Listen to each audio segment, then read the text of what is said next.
മുഹമ്മദ് മുസ്തഫ സംവിധാനം ചെയ്ത് സുരേഷ് ബാബു എഴുതി തിയേറ്ററിൽ വന്ന മുറ എന്ന സിനിമയെ കുറിച്ചാണ് ഇന്ന് റിവ്യൂ പറയുന്നത്. ഈ സിനിമ ഇപ്പോൾ ആമസോൺ പ്രൈമിലൂടെ അവൈലബിൾ ആണ്.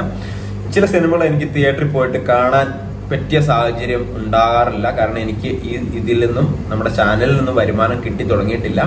അപ്പോൾ ചില സിനിമകളൊക്കെ ഞാൻ OTT കാണാറുള്ളത്. അപ്പോൾ OTT സിനിമ കണ്ടപ്പോൾ എനിക്ക് വളരെയധികം ഇഷ്ടപ്പെട്ടു, ഒന്നും പറയാനില്ല.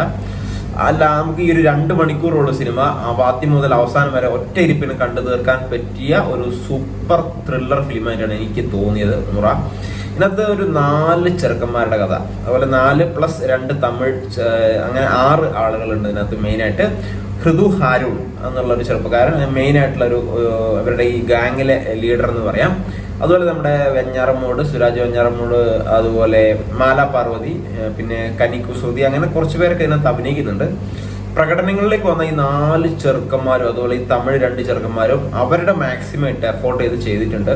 ആക്ഷൻ രംഗങ്ങളാണെങ്കിലും അതുപോലെ സെന്റിമെന്റ് സീൻ ആണെങ്കിലും ഇപ്പൊ ഓരോ ആൾക്കാരുടെയൊക്കെ വീട്ടിലെ സെന്റിമെന്റ്സ് ഒക്കെ കാണിക്കുന്നുണ്ട്.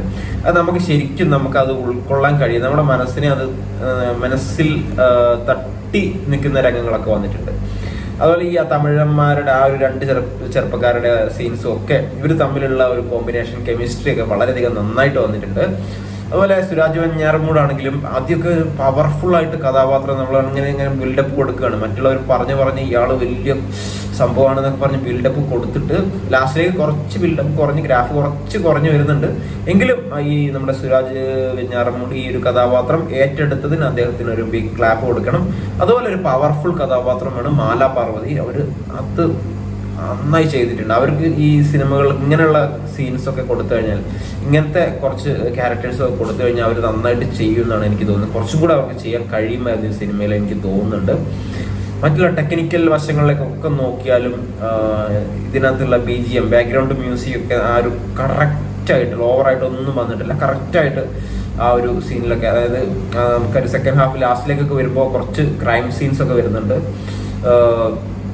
അത് ആ ഒരു സമയത്തെ BGM ഒക്കെ ആണല്ലോ വളരെ നന്നായിട്ടുണ്ട്. അതുപോലെ ഇതിനകത്ത് എഡിറ്റിംഗ് വർക്കും വളരെ നന്നായിട്ടാണ് എനിക്ക് തോന്നിയിട്ടുള്ളത്. നിങ്ങൾ ഈ സിനിമ കണ്ടിട്ടില്ലെങ്കിൽ തീർച്ചയായിട്ടും ആമസോൺ പ്രൈമിലൂടെ ത്രില്ലടിച്ചിരുന്ന് കാണാൻ പറ്റിയൊരു സിനിമയായിട്ടാണ് എനിക്ക് പേഴ്സണലി തോന്നിയത്.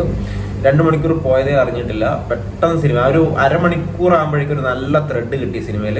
അപ്പൊ അതിലേക്ക് പോയിക്കൊണ്ടിരിക്കുക. പ്രത്യേകിച്ച് കഥ എന്നൊന്നും പറയാനില്ല, ഒരു ഗുണ്ടാ സംഘങ്ങളുടെ കഥ. ഗുണ്ടാ സംഘങ്ങൾ എന്ന് പറഞ്ഞാൽ വലിയ അധോലോകം ആയിട്ടുള്ള ആളുകളല്ലേ, അവർക്ക് ഭയങ്കര പിന്നെ പോലീസിലെ വലിയ ആളുകളൊക്കെ ആയിട്ട് അവർക്ക് ഭയങ്കര അറ്റാച്ച്മെന്റ്, അങ്ങനെ ആ ഒരു ലെവലുള്ള ആൾക്കാരാണ്. അപ്പൊ ആ രീതിയിൽ കഥ പറഞ്ഞു പോയി ലാസ്റ്റ് ഒരു ഇമോഷണലി നമ്മളെ ഭയങ്കരമായിട്ട് വേദനിപ്പിക്കുന്ന ഒരു പടമായിട്ടാണ് എനിക്ക് തോന്നിയത്. നിങ്ങൾക്ക് തീർച്ചയായിട്ടും കണ്ടിരിക്കാവുന്നതാണ്. All the best. Thank U.